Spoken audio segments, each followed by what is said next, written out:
देखिए प्रकाश परावर्तन के नियम के बारे में आज जानेंगे। प्रकाश परावर्तन का नियम क्या होता है? जब कोई प्रकाश किसी वस्तु से टकराकर वापस लौटने की घटना को क्या बोलते हैं? प्रकाश का परावर्तन बोलते हैं। यहाँ एक क्या लिए हैं? मिरर लिए हैं और इसका नाम दे दिए एम और एन। अब देखिए इसके पीछे वाले साइड पर क्या कर दिए हैं? पॉलिश कर दिए हैं। पॉलिश इसलिए किए हैं क्योंकि अगर कोई किरण अगर इससे भेजते हैं, अगर नहीं पॉलिश किया रहता तो ये सीधे निकल जाता, परावर्तन नहीं होता। तो इसलिए यहाँ क्या कर दिए हैं? पॉलिश कर दिए हैं। अब देखिए यहाँ से कोई किरण भेजे हैं। अब देखिए इस सतह पर पड़ने के बाद क्या हो जाएगा? यह वापस लौट जाएगा और इसको क्या बोलेंगे? परावर्तित किरण। जो किरण आया उसको बोलेंगे आपतित किरण। कौन सा किरण बोलेंगे? आपतित किरण। अब जो किरण लौटा है उसको क्या बोलेंगे? परावर्तित किरण। कौन सा किरण? परावर्तित किरण। परावर्तित किरण। अब देखिए आपतित किरण और परावर्तित किरण के बीच में अगर हम यहाँ एक लंब डालना चाहें तो यहाँ यह लंब जो है, यह अभिलंब कहलाएगा। क्या कहलाएगा? अभिलंब। यह क्या है? अभिलंब है। अब देखिए यहाँ अभिलंब और आपतित किरण के बीच में एक कोण बना आई, जिसे कि आपतन कोण कहते हैं। कौन सा कोण? आपतन कोण। आपतन कोण क्या हो जाएगा? किसके बीच में बना? अब देखिए आपतित किरण और अभिलंब के बीच में जो कोण बना उसको क्या बोलेंगे? आपतन कोण बोलेंगे। तो यहाँ लिख देते हैं आपतित किरण। आपतित किरण और अभिलंब के बीच में, और अभिलंब के बीच में जो कोण बना उसको कौन सा कोण बोलेंगे? कौन सा कोण बोलेंगे? आपतन कोण बोलेंगे। और यहाँ देखिए यहाँ भी एक कोण बन रहा है अभिलंब और परावर्तित किरण के बीच में, जिसे कि रिफ्लेक्टेड एंगल बोलते हैं और इसको आर से दिखाते हैं। अब देखिए ये परावर्तन कोण बोलेंगे इसको। कौन सा? परावर्तन कोण। परावर्तन कोण किसके बीच में बना? यह जो है परावर्तित किरण। कौन सा किरण? परावर्तित किरण। परावर्तित किरण और अभिलंब के बीच में बना। और यह जो अभिलंब है, अगर इस पर से अगर कोई प्रकाश आएगा, जितना जैसे अभिलंब है सीधा है 90 डिग्री पर है, तो यह उसी माध्यम में लौट जाएगा। क्वेश्चन इस पर भी बनता है कि जब प्रकाश की किरण को अभिलंब से गुजारते हैं तो कितने डिग्री का कोण बनता है? ऑप्शन दिया रहेगा।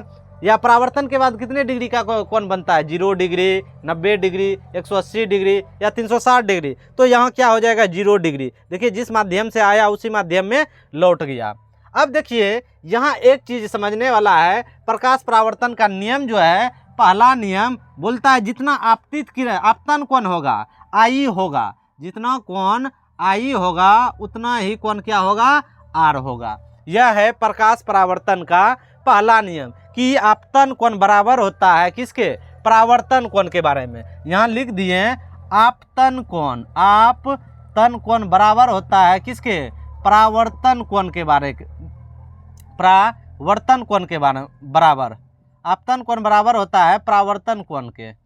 अब देखिए दूसरा जो नियम कहता है कि आपतित किरण, अगर इसका नाम दिए, यहाँ देते हैं ए, यह बी, यह सी और यह डी।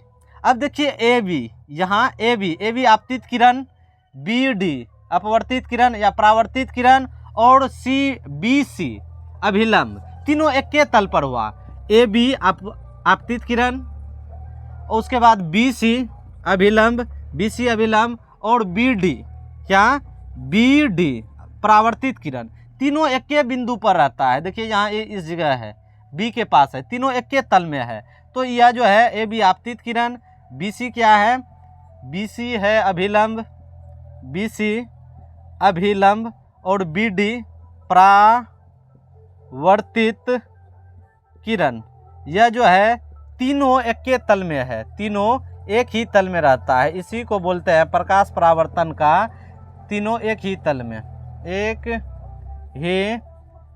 में। तो इसी को बोलते हैं प्रकाश परावर्तन का दूसरा नियम। तो प्रकाश परावर्तन का 2 नियम था कि आपतन कोण बराबर होता है परावर्तन कोण के। जितना अगर मान लीजिए यहाँ क्वेश्चन भी इस तरह से आ जाएगा कि अगर मान लीजिए यहाँ आपतन कोण है, मान लीजिए आपतन कोण है कितना 30 डिग्री, कितना डिग्री 30 डिग्री, तो बताइए कि परावर्तन कोण कितना होगा। तो जितना आपतन कोण होता है उतना ही क्या होता है परावर्तन कोण। अगर यह 30 डिग्री है तो यह भी कितना डिग्री होगा, यह भी 30 डिग्री होगा। तो यहाँ घबराने वाला बात नहीं है। और दूसरा नियम कहता है आपतित किरण और अभिलंब और परावर्तित किरण तीनों एक ही तल में होते हैं। यह प्रकाश परावर्तन के नियम था। और इसमें कुछ फैक्ट है, जैसे कि जब तक इसको नहीं समझिएगा क्वेश्चन अगर आएगा तो फंस जाइएगा। जैसे कि ये अभिलंब से अगर किरण गुजारेंगे तो यह उतना ही 0 डिग्री पर मुड़ेगा। अगर यहाँ पूछ देता है कि यह आपतन कोण किसके किसके बीच में बनेगा, अभिलंब और आपतित किरण के बीच में बनेगा। और परावर्तन कोण कहाँ बनेगा, यहाँ किसके, अभिलंब और परावर्तित किरण के बीच में। इसको लिख देते हैं आपतन कोण। यह जो है आपतन कोण, कौन सा कोण, आपतन कोण। और यह परावर्तन कोण। परावर्तन के बाद जो कोण बना उसको कौन सा कोण बोलेंगे, परावर्तन कोण बोलेंगे। तो आज के वीडियो में इतना ही रहेगा। ऐसे वीडियो देखते रहिए। जय हिंद।